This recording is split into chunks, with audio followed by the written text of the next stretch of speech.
Hello and welcome to Jump Advisory Training Academy in conjunction with obviously Love Work Life. As discussed last week, as people start to log on, Jump Advisory is the new name of Love Work Life, taking over the academy, and we'll be working with that for quite some time as we start to change things over. However, we are live as normal. It's another very, very busy webinar. So as we kick off, let's very quickly find out who's on this webinar so we can see who's there. So the people from Experience, Moxie people on there, Sierra Consulting, First Choice, MCS Group, Westways, Trio, Aventus Legal, Cloudbase, Judge Recruitment are all on the first page there. We've got Intro Recruitment, Connections, we have Change Recruitment, Premier IT, we have Premier Education, we have King Recruit, we have TTS 24/7, we have G2 Legal, we have Invictus Recruitment, we have obviously always as the Gmail and LinkedIn people come in, we have the First Choice people, JS Recruitment, we have Solo Search, we have Fairways Recruitment, we also have Medical Wing, we have, what else have we got on here? There's lists of guys as people start to really sort of fish in there. We have Plum Recruitment, Athwol, we have Agile Recruitment, we have, who else is there? TNN Recruitment, Hall Recruitment,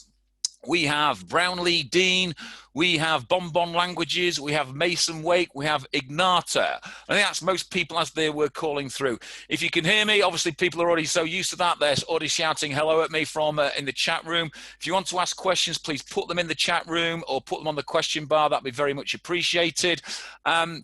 As we start to bring people into the webinar, I think it's important that we start to think about what we're doing. As I said, last week's webinar was the busiest webinar that we'd had, and obviously it was all about the first part of making those sales calls and BD calls. This week, okay, again, it's a very busy webinar. This is the second part. If you haven't seen the first part and you've jumped onto this webinar, do not take off, okay? Stay on because you'll get the thread very, very quickly. But also you can then log on to our YouTube site. So look for Jump Advisory Group on YouTube. Find our YouTube site. Please subscribe to the site and look at all the videos on there because the videos on there. They will be on the Love Work Life Consulting website, but that is due to close very, very shortly. But all the recordings of all the webinars will be all on YouTube. So you're not going to lose or miss anything. So let's kick off as we go. People are still flying in. So let's kick off as we keep going because we've got an hour. And as always, it's going to be a busy and hectic hour. So conducting sales calls. Let's give a quick recap before we start to go into this week on what we talked about last week. And I think it's important that we start to talk about what we did last week so we can start to pick up the thread. We've talked about the thing that we have a structure for your call, and to make sure that you always have a structure for your call. You've got to have a strong opening benefit statement to make sure that the client has a reason why they want to listen to you further and grow that strong benefit statement. It's important that you have very little time to grab the client's attention. So when you make that opening benefit statement, whether it be on the phone, whether it be face-to-face, or whether it be via Zoom or GoWebinar or by Interview, Odro, etc., okay, you've got to make sure you grab their attention. You need to have a bridge from your opening benefit statement into the fact find. As we said, the fact find is really important. So having that smooth bridge into it becomes important. And you've got to be able to make sure that you use open and close questions appropriately. We talked about lots of different styles of opening questions. And we also talked about closing those questions in each individual sector, because the fact find is the most important part of the recruitment process. The more you find out during that fact find, the more you armed yourself for your competition. The more, I always look at this as what we call edges. So the more edges you have, either more pieces of information that you have, what that actually means is that you have more information than your competitors, which means you are searching by design and not finding candidates by luck, which means you should be able to get to your candidates quicker and more efficiently than your competitors.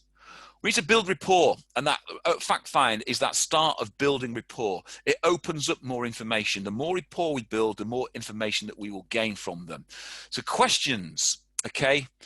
Questioning is the skill that needs developing daily. And I say this constantly. Too many consultants get a little bit lazy. Those who are average at recruitment or just poor at recruitment are usually very lazy with the questions that they ask. They ask the same question every time. They never analyze whether that question gets a good result, a bad result, a mediocre result. So we need to develop our questioning constantly and developing what results we get from that. When we've gone through our fact find, we need to establish our position before selling. And it's important that we do establish our position before selling. It's important that we go back over everything that we've talked about during the fact find to make sure that we haven't missed anything. Because if you get everything that you need, you're going to create a shopping list. And you're going to create a shopping list that you can then sell against. So it's important that we do not sell during the fact find. It is about you gathering information and nothing else. So let's move on to today's objectives of the course. Today we're going to talk about selling the solution, but we're also going to talk about using features, advantages, and benefits. We're going to talk about how we use them and why we use them. We're going to talk about the effect the call by using the words and tone and how we can change certain things by doing those. We're going to talk about planning your close and then how to close for action. With actions from there. So it's important, once we have our shopping list, that we start to then think about selling our solutions. And again, this is where I find a real big difference between those that excel at recruitment, those that are good at recruitment, those that are average, those that are mediocre, and those that are just simply poor at recruitment. When they come to sell their solution, they link it in a very, very specific manner. What I tend to find is that you've now, from your fact find, you've understood what your clients like and dislike. And you've had a full recap of them. So again, you've re-highlighted to the client what their potential issues are. You've highlighted to the client what their recruitment needs are. Now, we need to match our service, highlighting how you're going to solve the client's problems. And it's always about solving the problem. If you just jump straight into your sell and give a generic sell, going down the bullet points that you've got from your sell, then you're missing loads of things. The client has told you lots of things during the fact find, and quite a large proportion of the things that the client has told you is what I would class as a buying signal.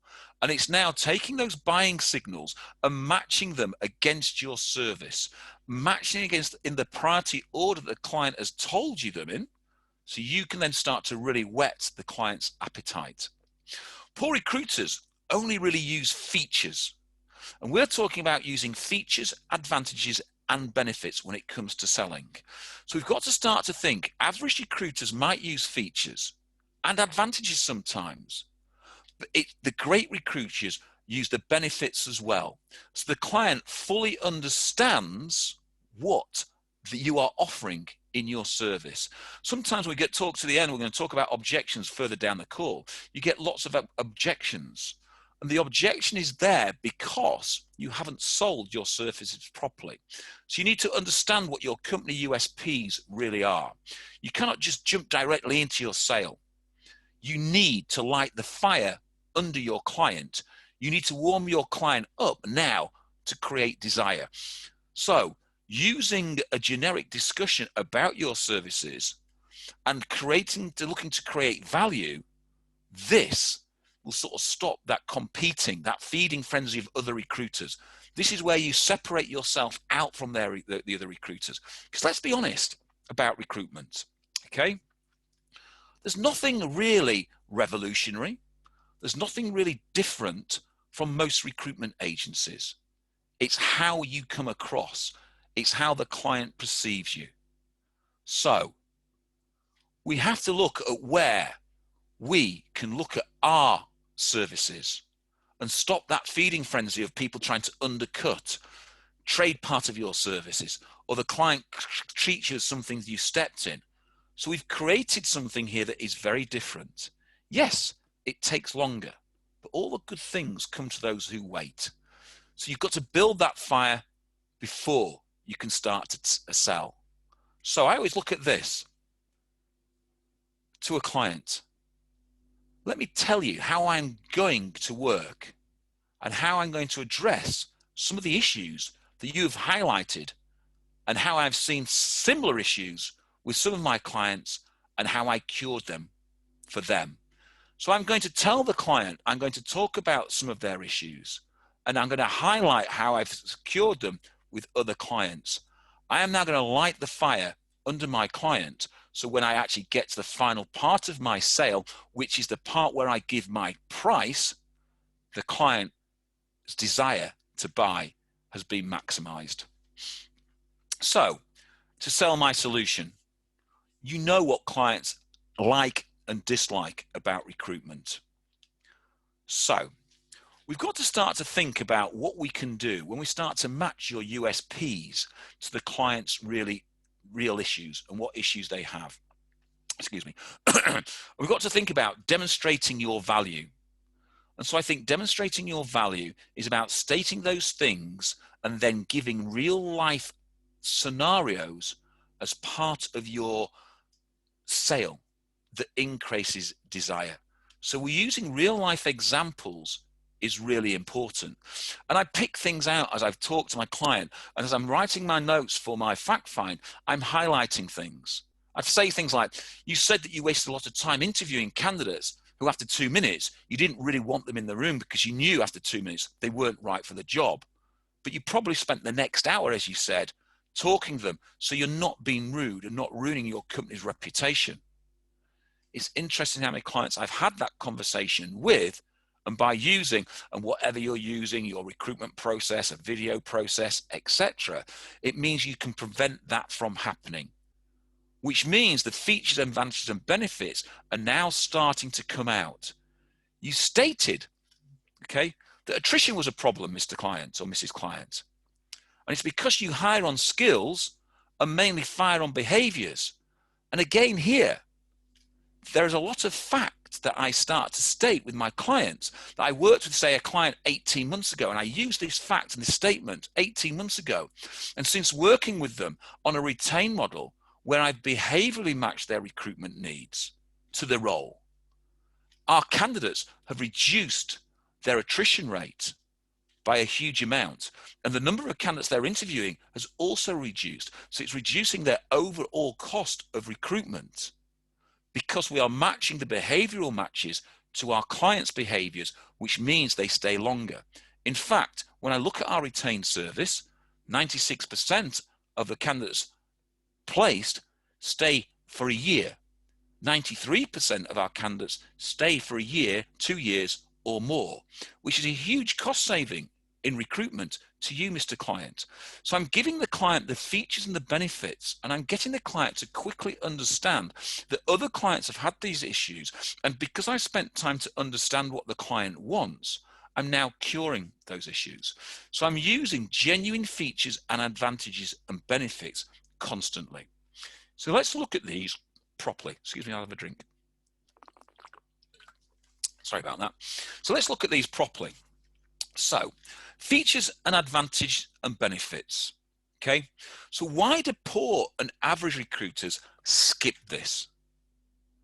They skip this lighting the fire process. And I sometimes wonder when I've gone into agencies and start doing work with agencies, I find these are the things why recruiters skip features, advantages, and benefits. The obvious one is some have never been taught them, ever been taught to understand how to actually pitch features and advantages and benefits. Others are just because people are naturally lazy. And it's a lot easier just to give a feature out because that's your feature without actually adding the advantage and the benefit to the client. Some recruiters are generally scared to do that because they don't have the confidence to actually sell those features and advantages and benefits because maybe they don't believe in them.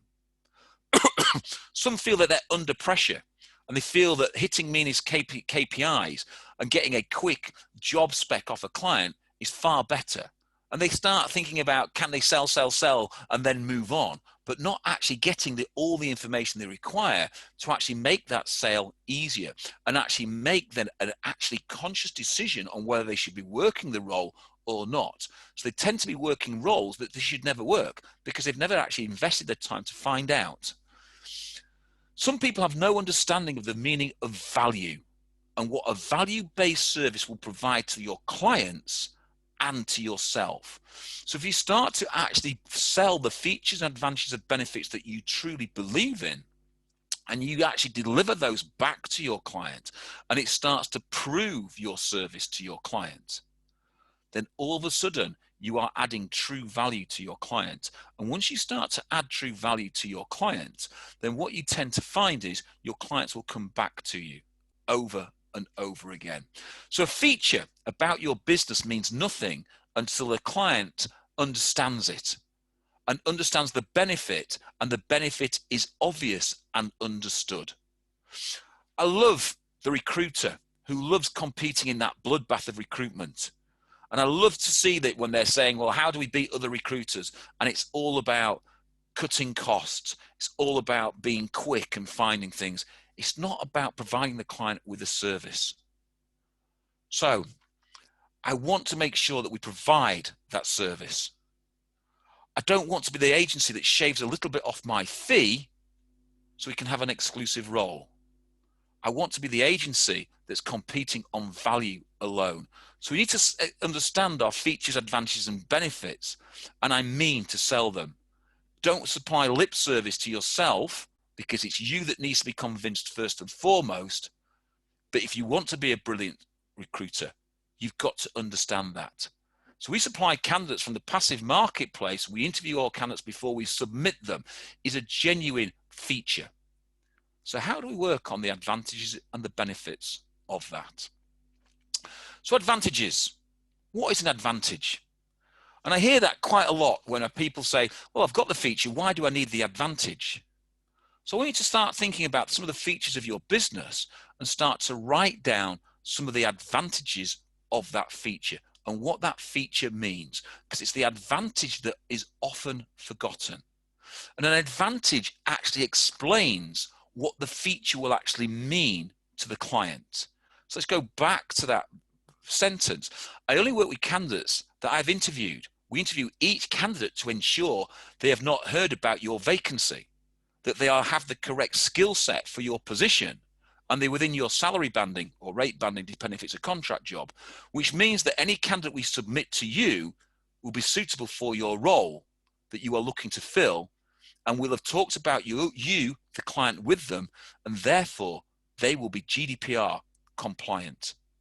So I now have the feature, but I now have the advantage to my client as well.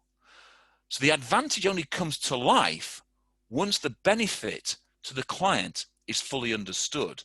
So the client now understands that the candidate they're going to get to review will have the correct skills for the job, will be within their salary banding, will be interested in the role, haven't been submitted by anybody else, and will be GDPR compliant. So it becomes really, really more productive because our client now feels more warm. They can start to see the advantages to them, but we're still not selling the benefits. So we've got to start to think, when we look to sell the benefits, we've got to match our solution. And matching our solution then gives the client the benefit that they want. And giving the client the benefit they want is really important. So benefits. Benefits will actually give the client the appetite to buy your solution. So the feature tells the client what it is. The advantages explains why they need that, and the benefit now creates the desire to buy. So the benefit to the client makes the feature and advantage really come to life. It demonstrates what each benefit will do for them, and it gives the client, as I say, the reason to buy. And to me, there are simply 5 key benefits that the client will want to buy. And the 5 key benefits are very simple. They want to save time. They want to save time in their recruitment process. They want to streamline their recruitment process to make it easier and better. When speaking to clients, they talk to me about that all the time. How can they make this recruitment process easy for them? Because after all, their job isn't recruitment. Their job is whatever it be, and recruitment is just that extra bit they have to do. They want to save money. and I want to get this right in your head right now. Saving money is not about reducing your fees and reducing your costs and rates, etc. Saving money is about it reducing the overall cost of recruitment, the cost of a bad hire, the cost of the elongated recruitment process, the cost of having to do that process again because the client isn't sure of exactly what they're looking for, the cost of replacing candidates who leave their process during the recruitment process. Even worse, the candidate leaves once they've joined because they don't like the client, etc. So saving money just isn't on your fee. If you look at the overall cost of recruitment, it is huge compared to our fee. So let's battle for that. And Benefits gives you that battle. Clients want to save hassle. They don't want the pain. They want you to take that away from them. So if you can work on that and work with them and they trust you and you can start to do more of their processes for them, then that again saves them money and it saves them time, because they want to maintain productivity during that recruitment process. So think about the things that we know about the recruitment process. Think about how we can streamline that. Think about how we can help them remain productive by giving them market information from the candidates that you've been speaking to about the marketplace. But the big thing that you want to give your client is that peace of mind. That peace of mind. And you can't match that. So putting all the features, advantages and benefits together is really important. And if you look at those 5 things, then all of a sudden you're starting to really create a relationship with a client that's based on trust and not necessity. So using strong words and tone and positive language on a call now becomes really important. I always think about, how do I want a client to perceive me?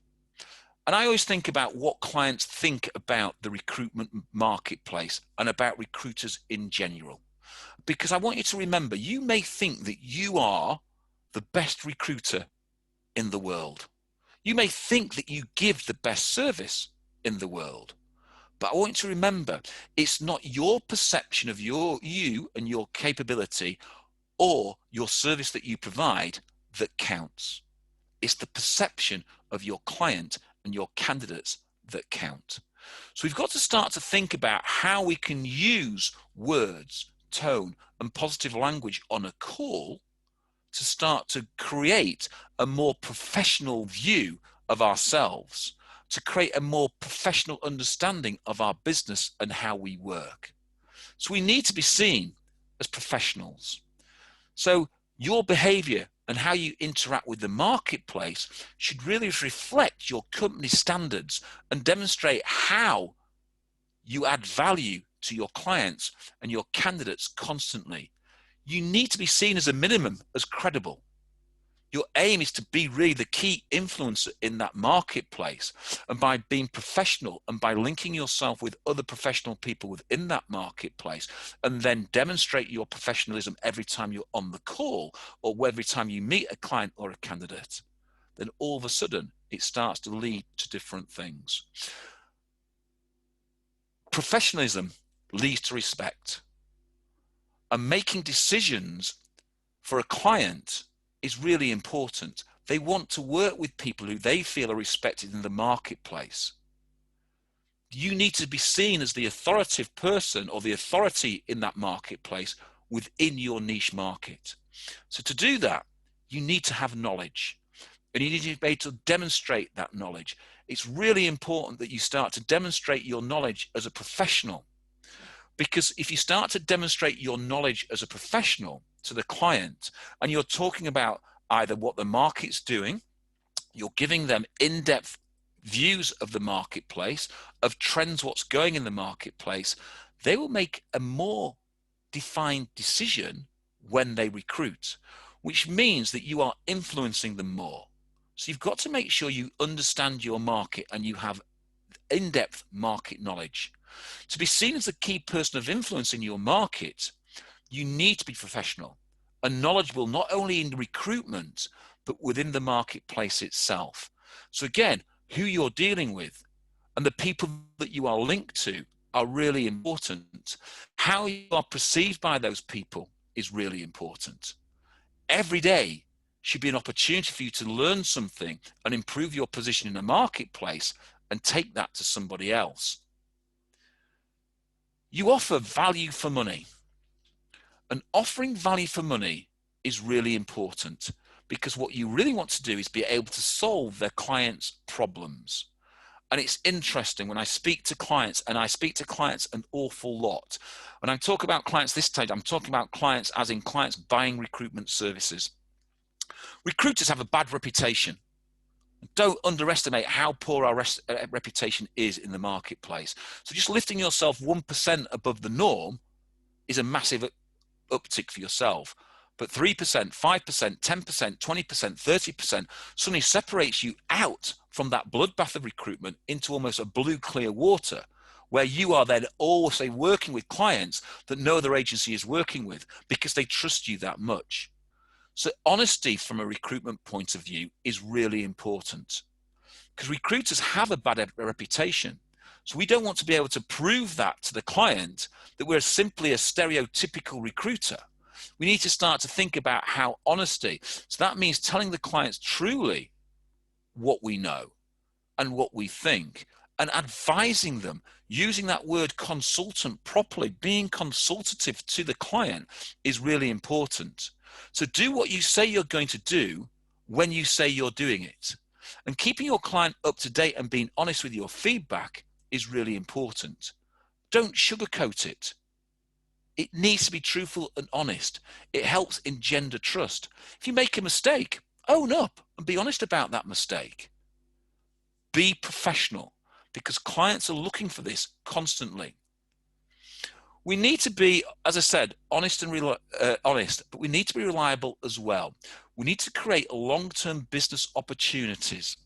You need to be there when your client needs you, and you need to be confident in your services and your fees. You can't be confident in your service and your fees if you're reducing your service and your fees. The sell is really simple, because you're just matching your services, your features and advantages and benefits against their shopping list. But what we're doing is we're building them up. So when we quote our fees, we are confident that they are going to buy those fees and not look to reduce them, not look to chip them down, not to reduce them from 25 to 15% in one fell swoop. So we need to be confident in our fees. You need to know your walkaway points and be professional when you walk away.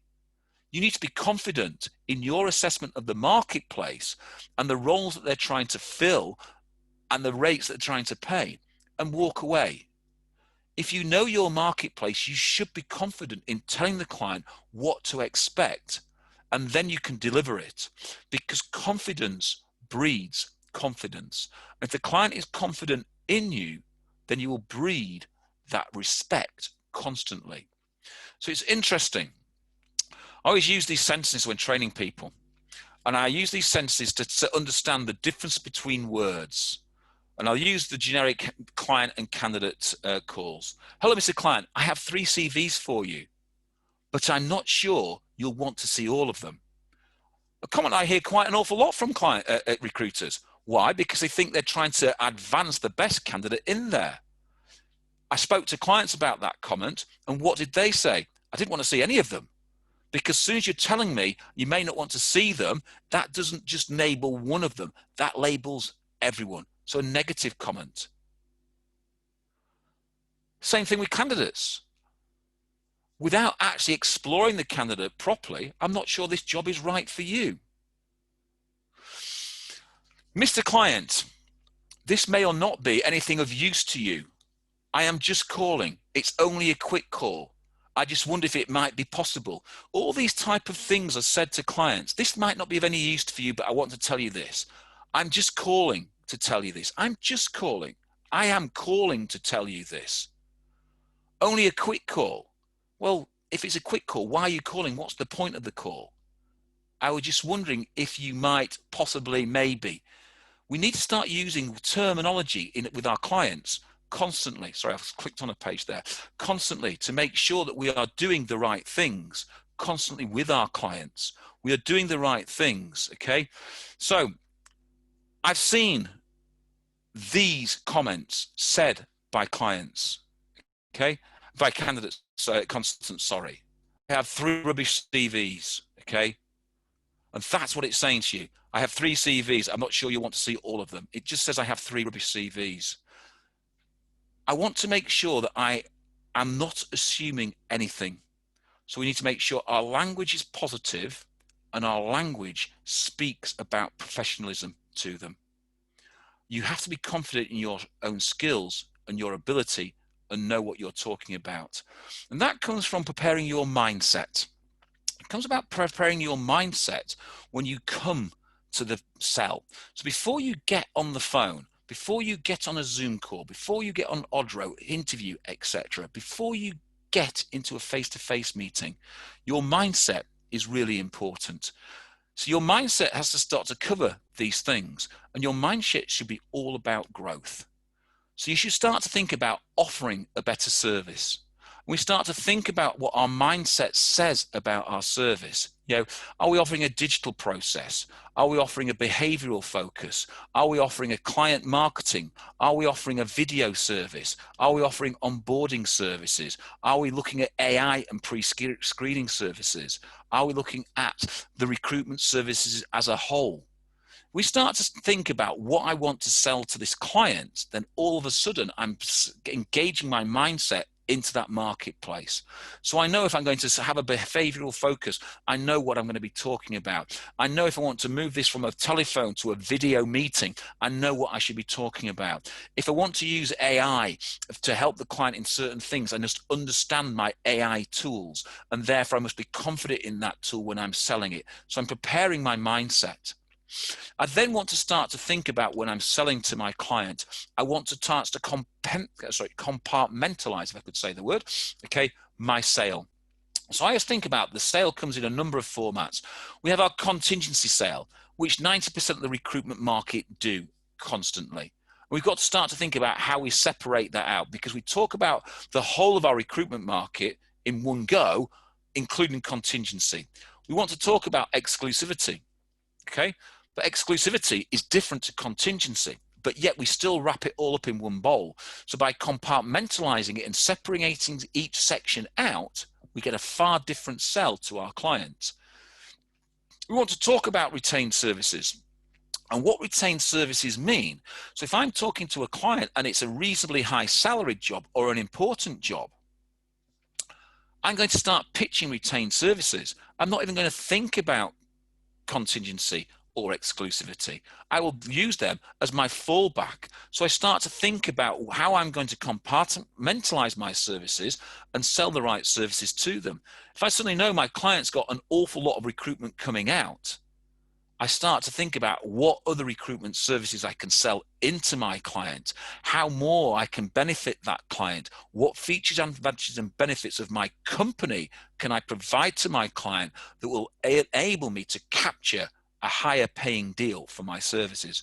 And then I also think about alternatives. What else can I do? What else can I sell that differentiates me from everybody else?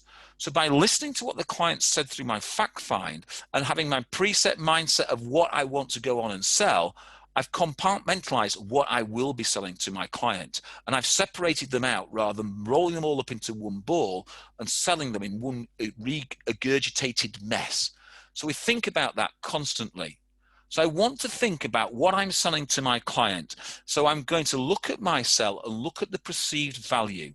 The perceived value to the client. What does my sale mean to my client? So now features, advantages, and benefits become really, really important. I need to start to think about my candidates and what it's going to mean to my candidates.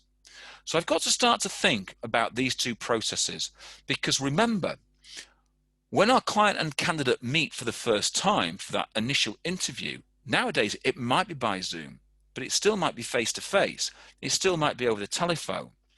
I want to make sure that my candidate feels that they have had value from me, because if they feel they have had value, they'll add that value to my client when speaking to my client. I want to make sure my client knows that they've had value from me, because I want to make sure when the client rolls up into that interview that they roll up switched on, ready to interview. So mindset now is really important. So our sale to our client is really important. And I remember going back to clients after 2-3 years of working with them, and they were still quoting bits from my sale to me about how I was delivering and how I was exceeding what I was delivering, and how the features, advantages, and benefits that I spoke to them about was now paying dividend for them and bringing in a cost-effective recruitment solution. And guess what I was doing? I was increasing my fees constantly during this process by 0.5%, 1%, 2%, etc. So I never let the grass grow under my feet. I let value speak for itself. And that changed hugely when I did one thing. I changed how I pitched to my clients. And when I changed how I pitched to my clients, it changed how my clients perceived me. And it's interesting nowadays when I start to sort of go on websites and start to get things through the post about how to buy products and services. They are now all pitching in a very similar fashion, in a similar way. So we've got to start to think about how we pitch our services, because recruiters, the thing that we are poor at is pitching our services and pitching them properly. So I changed how I pitched. I pitched in what I called blocks. So if I was going to pitch contingency, I'd talk about the contingency recruitment, but then I would separate that and then also talk about my exclusive recruitment offering. I would then separate that out and give my retained offering, etc. And what I would do is I would talk about the job that the client was talking to me about. And I would talk about how that job fits into one of my recruitment services. Is it a contingency job? Is it an exclusive job, or should be exclusive? Should it be retained? Should I be pitching bigger recruitment services to my client? So I would talk about those 4 individual blocks and use them in those way. And then what I would do is I would link them back to my client, and I would get my client decide the recruitment strategy that they want. I would never put a price on my recruitment strategy until they have told me what type of strategy they want to engage on for finding that person. And you may find that they may be thinking about exclusivity, but you've only sold them contingent, and so they've taken that from you. But you might then pitch that exclusivity, give them the features, advantages, and benefits of the exclusive deal, and they will go with that exclusive deal. So you've got to think about how you can make your deal more appetizing to the client. So breaking it down and getting them to decide is really important. And once they decide, then we can pitch our prices accordingly. And by pitching our price accordingly, now we can start to think about what we do with our sale. What most recruiters do is they put everything together. And then what happens, the client comes and says, I don't want to pay 25%, I want to pay 15%. But you've already put everything together. You haven't separated them all out. You haven't asked the client which service they want. And this is just a generic service view of what we've got. So if I pitched a retained service and I went in and pitched at 25% and my client said, it's a bit expensive for me, my other clients are paying 15%, I'd be saying, fine, okay, what part of my recruitment service, Mr. Client, do you want me to reduce my services by to get you nearer to your 15%? And they might say, well, you know, what about this? What about if I remove that? What about if I remove that? And I'll go, great, okay, that falls greatly into our exclusive deal. And our exclusive deal is at 22%. So I'll start to trade certain things for them. However, Mr. Client, if you give me that exclusive deal, okay, I'll give you my retained service at that exclusive deal, okay, and work from there. All you don't have to do is pay anything up front. So all of a sudden I'm trading things constantly. So I'm working on how I trade things from there. But the big thing is, once I give my price, my initial price, my price for my retained service, Mr. Client, is 25%. I shut up. I say nothing. I wait for my client to speak. I wait for my client to give me the answer. Too many recruiters are scared by a silence.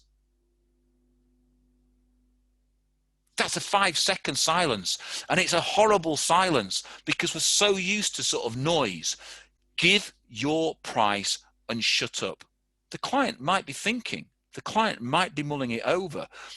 Client might be thinking about what his retort will be. If you come back and suddenly show weakness, the client will sniff that. Well, my price is 25%. That little bit of quiet comes in. But I can do exclusive for you and I'm jumping in already saying I can give something else to him. Okay, the client knows you're on the rails and he will railroad you and he will move you backwards. So remember, when we start to talk about our pitching, contingency is free recruitment. We are fighting and battling with every other recruitment agency in the marketplace that has that job. That's not really great work, is it? No wonder only on permanent do we fill 2 out of 10 roles that we take on. 80% of our time is wasted because there is so much competition in there. Exclusively reduces the competition massively, but it's still free. I'm still not guaranteed a placement. I'm still not feeling valued. But once you start to get into that retained and that recruitment service area, you are being valued by your client because your client is paying you upfront for your services. Whether it's part payment or whole payment for your services, it is upfront. So we've got to start to think about when we start to pitch clients. What type of clients are they? What should I be pitching? What should I want to get from my client? So I always think about what my client base looks like and where do my clients fit into my client base when I start looking at my client base. So I use my knowledge of success rate and failure rate to guide my clients, and I can help give them a better recruitment performance. So if I know what my client types are like, if I'm speaking to a new client, I know where they fit into my type. So I can then start to pitch accordingly. So if I'm already working with clients who recruit the same type of person, and we've found that following once the changes have led to a better recruitment services, then I start to quote those type of things. So I've evaluated all my clients in this way. I look at type A, the type of jobs that I fill, because I don't type my clients as in this client is the same as this client. A biscuit maker is the same as a biscuit maker. No, I quote them on the type of jobs that I'm looking for. This client takes this type of jobs. So I know all the type of clients in that marketplace. So I look at the percentage of jobs that they've worked. I look at the percentage placements I've made within that and look at the percentage profit that I've made, my average deal. Have I got candidates in my CRM that I could already fill that job with? So when I'm now talking to a new client or I'm talking to a client, an existing client, I can start to help them improve their recruitment service. So it could be that I'm working with type A, role A, and I'm looking at role A and I'm thinking, okay, we worked 100 roles of these last year. So out of the roles that we worked, this was 15% of the roles that we worked. And out of that 100 roles, we placed 75% of those roles. So it says you've got a really good rate of delivery. You don't worry about your percentage profit because that's yours. So you're thinking about, can you increase your margin? Can you increase your fee based on the percentage fill rate? Again, I'm looking at my average deal value. So if my salary banding that my client's offering me is way below my average deal value, I know my salary banding is way out. I don't have to think about it. I just know it's way out. So I've got to work on there. And I also think, have I got candidates that match? But I might be looking at type B candidate. Now, they might have been 40% of our marketplace, but we might have only placed 12% of those candidates. So we've worked lots of jobs, but haven't placed in lots of those jobs. The profit might be higher, it might be low, but I can now start to think what I need to be doing. So I need to start to think when I'm starting to create my funnel, clients are important. Roles are important. So if I'm starting to put clients in there that fit into my funnel and fit through the bottom of my funnel, I'm bound to get more through. If I'm talking about the way I work jobs properly to them, it will go all the way through. So if they are sticking to their guns and that gun is pointed at your head, holding you hostage to a poor process, to limited chance of success, walk away. Fight another fight. Find a better client. But also remember to talk about there's a better way of recruiting. Educate your client. Educate your client into working in a better way. If they don't want to listen to you, then make a choice and walk away. Most recruiters I talk to find their big problems are they're working too many roles, but their client is actually in control of their recruitment process. And guess what? Clients think about their recruitment process and they plan their recruitment process. But there's always one person generally missing from that room. A recruiter, someone who knows how to recruit, a good recruiter, a brilliant recruiter, because they tend not to ask. They tend to invent their own ideas. So we should be able to educate them. And by educating them, again, you're increasing your opportunity to make a placement for that. So when we come to sort of sell our solution, we quote our fee. We've sold our solution, how we're going to deal with them, and we've got their fee, okay? We expect objections to appear. We expect objections constantly to come up. And I welcome objections. I don't panic about them. They're a good thing. To me, an objection is a cry for help. It's a request for more information. I want my clients to make an objection, because if I get to the end of a sale and I have a client that gives me no objections, just gives me the fee and grants whatever I want, I'm really worried. That very seldom happens. I'm not that perfect. And so something I must have missed. So I look for the objection. The objection gives me a bit of comfort. It's a sort of bit of a Linus blanket to me. So I always think about the first objection. The first objection usually comes when you start the call. I'm too busy to speak. Okay, so you think about the objections that come up. I generally think that that is either a true objection or a false objection. I tend to ignore those type of objections and carry on, because guess what? If the client genuinely thought that that was, so the client genuinely was going into a meeting or didn't have time to speak, they would come back and readdress that objection again. So no, I haven't got time to speak. How many times have I run clients and they said, sorry, I'm really busy, I've got a couple of minutes and I need to be going into a meeting. An hour later, they're still on the phone to me because I've bypassed that objection. I've opened with a great opening benefit statement and I've started to whet their appetite. Therefore, they've wanted to listen to me a little bit more. But if you get a good objection, okay, what we need to do is learn how to handle that objection, okay? And handling that objection is about standing firm, but never being confrontational. I'm having an awful problem today, okay? So acknowledge their objection. Acknowledge exactly what they've said to me, okay? Restate the objection, because it gives you time to think and assess your answer. If you know you're going to cover the objection later, tell the client that you're going to park the objection. So address it now or park it. But if you do park it, you must cover it later. So quite often a client will say, what about this? I understand what you're saying, Mr. Client. I'm actually going to cover that a little bit later on. Okay, let me come back to it. And I'd ring it on my notepad. However, if I was going to address it there and then, I'd address that objection immediately. And I think addressing objections immediately is about not being shy and veering away from it. It's about empathizing with your client. It's about showing your client that you understand what they're talking about and you're going to tell them how you're going to cure that problem. So I always think about, as I said, it's not about a confrontation. It's a cry for more information. It's a help. It's like a small child asking you a question as a parent. You've got to think about what that child wants. They're not being confrontation. There's information that they need and how you're going to supply that information back. So I always use the feel, felt, found methodology. And I've always found this to be my personal favorite because I've found that I get the best results from that. Instantly, I understand exactly how you feel, Mr. Client. In fact, a number of my other clients felt exactly the same way. I mean, you're obviously elaborating on the objection, and what I found was, and then you repeat the actual situation and what results you got by the changes that you've made. So feel, felt, found is really a positive way of framing an objection because you're empathizing with the client. I understand how you feel, Mr. Client.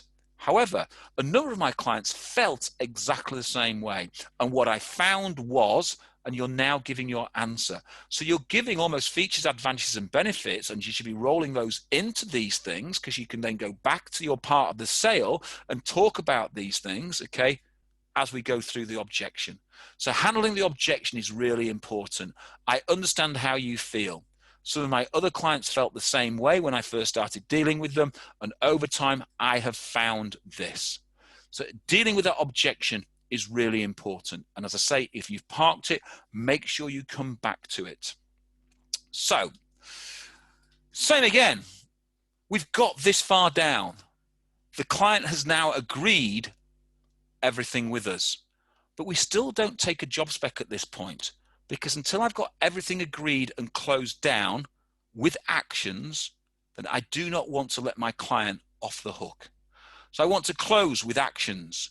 You must be clear and positive, or have clear and positive buying signals from your client, and you've matched them fully to your services. So closing now is the end point.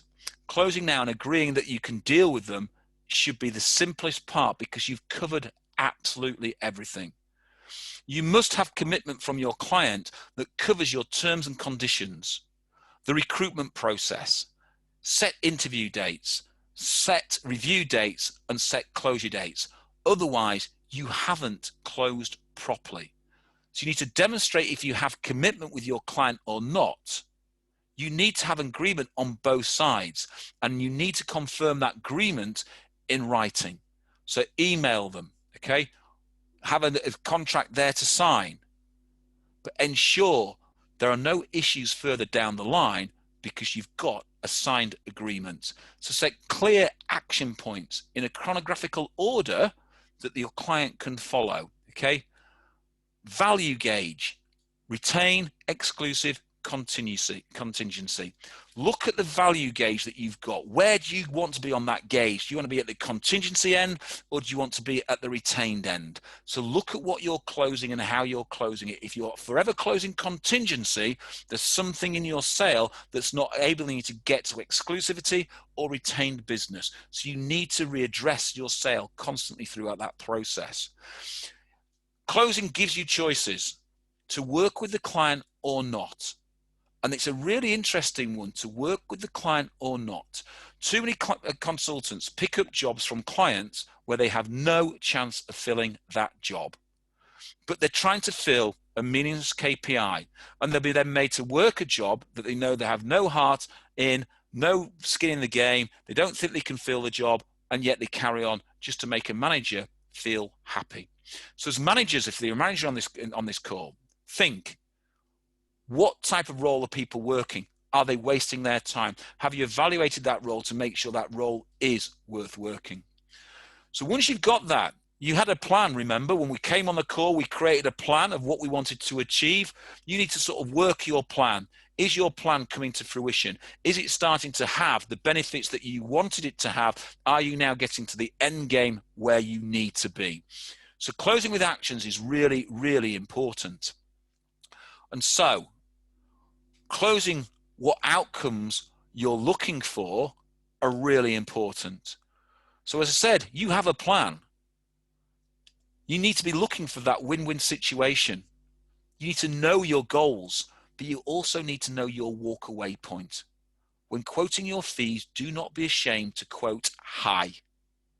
If you don't believe in your quote, you'll never sell it, full stop, because selling is a transfer of enthusiasm. So be proud about your services, be proud about what you're selling, and quote with passion. Quote with passion at all times. Once you quote, shut up, say nothing. Once you have agreement, reconfirm it verbally and then later in writing, making sure that you have agreements there, okay? If you're going to trade variables and have to trade things because the client won't agree a price, okay, or the price you've initially quoted, trade variables one at a time. Do not drop from 25% down to 15%, okay? Do not drop your pants and put them around your ankles, because when you try and walk away, all you do is trip up. Yes, you may have to roll your pants down slightly, okay, but that's fine. But when your ankles is no good, walk away. And I'd rather walk away from a client with respect, okay, than drop my pants and walk away and trip over on my face and make a fool of myself when I'm not trying to fill that role or can't fill that role. So make sure you trade negotiables one at a time. Make sure you get something back from your client if you're trading negotiables. Once you have an agreement, I'll say confirm it in writing. But if you do have to walk away professionally. Sometimes I've walked away from clients and clients have then come back to me. And they've come back to me and said, actually, I've been working with these clients now these agencies for quite some time. They haven't delivered. I really liked what you said. Okay. And then I'll come back to the agreement point. The agreement bit that you didn't like was the fee. Okay, let's have a conversation about fee. And sometimes I got clients back on a higher fee or the same fee that I was quoting, but certainly higher than the fee that they were quoting, and never went back in at their fee. So if a client came back to me and said, my agencies aren't working for me, etc., but they still want to do it at 15%, I would walk away still. Well, you're offering me the same deal you're offering your other clients. What incentive have I got to fill that role for you? So I'd walk away. But I'd do it professionally all the time, okay? If you win the business, now take a comprehensive job spec. Now you have the right to invest more time to take a job spec from your client, because now you have full commitment and full control over the process. And without full commitment and without full control, the recruitment stats of filling only 2 out of every 10 jobs that we place on will continue and remain. If you want to think about your own performance and your own ratios, about how you can improve your own performance and your own ratios, then you need to make sure that you work harder on your BD calls and harder on closing your services with the clients that you are selling to. You've got to make sure that you remain in control, and that's about being proud and professional about what you do. So the more you provide that to your client, the more that perception will change about recruiters. And once we can start to change the perception fully, we can start driving prices up even more. But once we start dropping our pants and acting as we have done over the last 20, 30 years, let me tell you, 90% of the market, okay, act in that way. There's only 10% of the market that clients, when you speak to clients, will say they provide an excellent service. We need to be all in that marketplace, and therefore we will all survive. So to conclude, as I come to the end of selling and taking a new business call, we've got to make sure in our conclusion that we match your solutions to that client shopping list. We match it properly. We link our services to the client needs and light that fire under the client. If you just jump in and sell your service without linking it back to the client's needs and the client's problems that you're going to solve, you're missing the opportunity to really drive the client's appetite and craze to want to work with you, because you're just selling like everybody else, too eager to jump in and sell. You're not even matching it to your client's needs. Okay? You must use features, advantages, and benefits.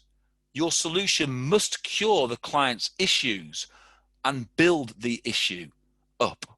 So if you're talking about that issue constantly and talking about how you can provide the solution to that issue, it's there constantly in the client's mindset. It's there in his subconscious. You're tapping away that you're going to cure that problem. And if you can cure that problem, again, we open that up again. And how relieved is the client about that? But then guess what? Another problem will occur. Another problem that we can cure.